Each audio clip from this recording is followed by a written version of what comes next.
Makeup हो।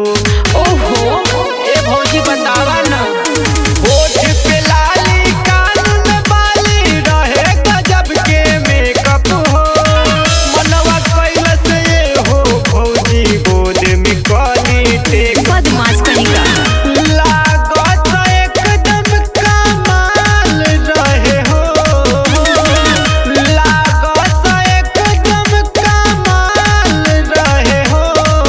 जयमाल पे जयमाल पे जयमाल पे तोरा बगल में कवन माल रहे हो। जयमाल पे तोहरा बगल में कवन माल रहे हो। बोला ना भौजी के रहे? अरे वो हमरे मामा का लड़की नु रहे।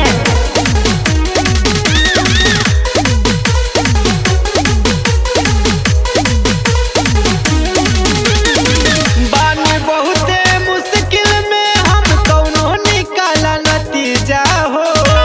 इतना काहे सोचत बारू हमके बनाला तू जीजा हो। अरे बड़ी परेशानी में बानी बहुते मुश्किल में हम कौनो निकाला नतीजा हो। इतना काहे सोचत बारू हमके बनाला तू जीजा हो।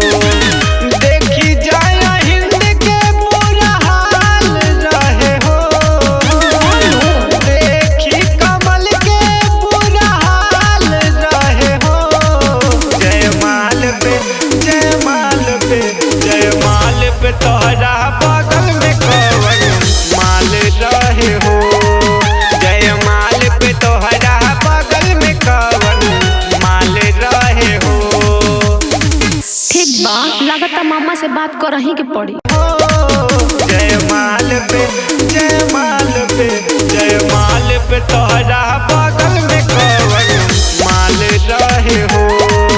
जयमाल पे तोहरा बगल में कवन माल रहे हो। ठीक बा, लागता मामा से बात करही के पड़ी।